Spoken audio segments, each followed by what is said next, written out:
Hello YouTube, it is Browny time, and today I thought we'd have a go at the Stanley Parable. I've seen a few other people play the game, and it looked pretty funny, so I thought I'd give it a try. I quite like this entrance screen where you move the mouse on your normal screen, it actually moves down in this one as well, and it just keeps that going. Yeah, anyway, let's get going. This is the story of a man named Stanley. Who could have guessed that? Stanley worked for a company in a big building where he was employee number 427. Employee number 427's job was simple. He sat at his desk in room 427 and he pushed buttons on a keyboard. Orders came to him through a monitor on his desk, telling him what buttons to push, how long to push them, and in what order. This is what employee 427 did every day of every month of every year. Well, although sounds fun. others might have considered it soul-rending, Stanley relished every moment that the orders came in. Really? They had been made exactly for this job. And Stanley was happy. How? And then one day, something very peculiar happened. Something that would forever change Stanley. Something he would never quite forget. He had been at his desk for nearly an hour when he realized that not one single order had arrived on the monitor for him to follow. No one had showed up to give him instructions, call a meeting, or even say hi. Never in all his years at the company had this happened, this complete isolation. Something was very clearly wrong. Shocked, frozen solid, Stanley found himself unable to move for the longest time.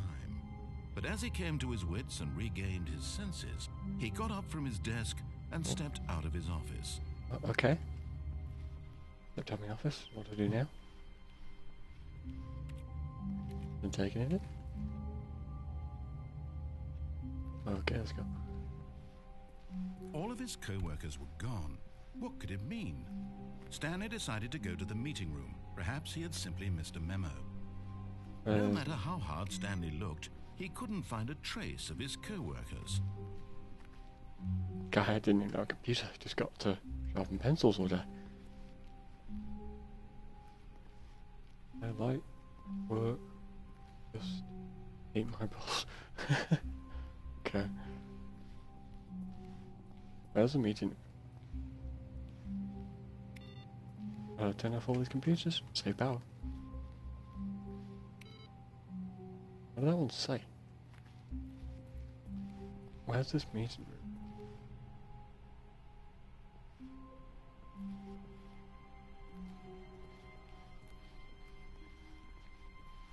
room?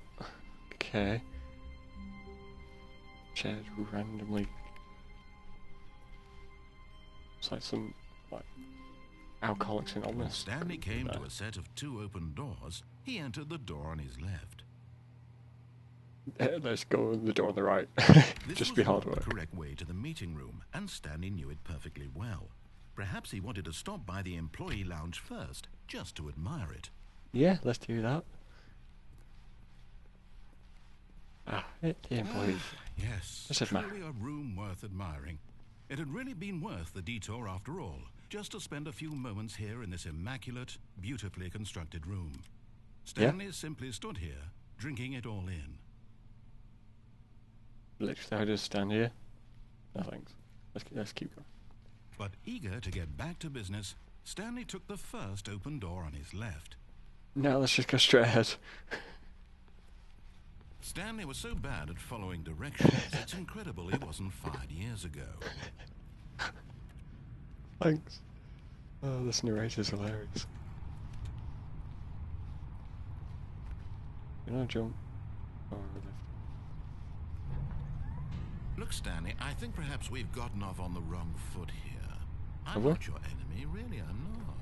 I realize that investing your trust in someone else can be difficult, but the fact is that the story has been about nothing but you all this time. There's someone you've been neglecting, Stanley. Someone you've forgotten about. Who's that? Please, stop trying to make every decision by yourself. Now, I'm not asking for me, I'm asking for her. Who? This is it, Stanley. Your chance to redeem yourself, to put your work aside, to let her back into your life. She's been waiting. I don't like that dog door. Where am I supposed to go? What That's the all, hell? Stanley. Okay. Oh, Stanley, is that you? Hold on, sweetie. Sorry to keep you waiting. I'm just pulling the bread out of the oven. Right. Okay. Okay, there we go. All right, now, I want you to come in and tell me all about Your day. What the hell? Gotcha. Oh, come on.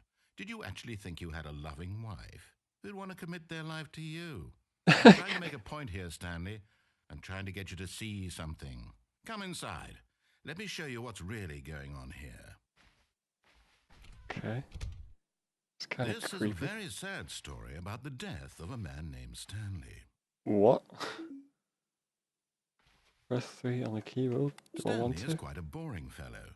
He has a job that demands nothing of him, and every button that he pushes is a reminder of the inconsequential nature of his existence. Press. What happens if I don't press it? And I press a different number. I can't. Nothing happens. Look at him there, pushing buttons, doing exactly what he's told to do. Now he's pushing a button. So Now patronising. he's eating lunch. Now he's going home. Now he's coming back to work. One might even feel sorry for him, except that he's chosen this life. Cute. But in his mind, he can go on fantastic adventures. From behind his desk, Stanley dreamed of wild expeditions into the unknown, fantastic discoveries of new lands. It was wonderful, and each day that he returned to work was a reminder that none of it would ever happen to him. Okay, watch TV. And so he began to fantasize about his own job. First, he imagined that one day while at work, he stepped up from his desk to realize that all of his co-workers, his boss, everyone in the building had suddenly vanished off the face of the earth. The thought excited him terribly. Spend time with. So he went further. He imagined that he came to two open doors and that he could go through either. At last, choice. It barely even mattered what lay behind each door. The mere thought that his decisions would mean something was almost too wonderful to behold. Eat for dinner. As he wandered through this It just turns into filing he cabinets. began to fill it with many possible paths and destinations. Down one path lay an enormous round room with monitors and mind controls. And down another was a yellow line that weaved in many directions. And down another was a game with a baby. And he called it the Stanley Parable. Okay. It was such a wonderful fantasy, and so in his head he relived it again, and then again, and again, over and over, wishing beyond hope that it would never end, that he might always feel this free. Surely there's an answer down some new path, mustn't there be? Perhaps if he played just one more time. Yeah. But there is no answer. How could there possibly be? In reality, all he's doing is pushing the same buttons he always has. Nothing has changed. The longer he spends here, the more invested he gets, the more he forgets which life is the real one. And I'm trying to tell him this, that in this world he can never be anything but an observer, that as long as he remains here, he's slowly killing himself.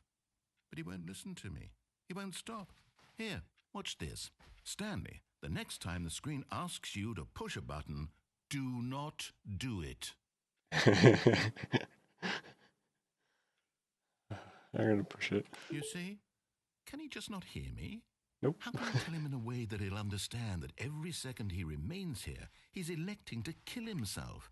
How can I get him to see what I see? How can I make him look at himself? Question nothing. I suppose I can't, not in the way I want him to. But I don't make the rules. I simply play to my intended purpose, the same as Stanley. We're not so different, I suppose. I'll try once more to convey all this to him. I'm compelled to. I must. Perhaps, well, maybe this time he'll see. Maybe this time. And I tried again. And Stanley pushed a button. Please die. And I tried again. And Stanley pushed a button. And I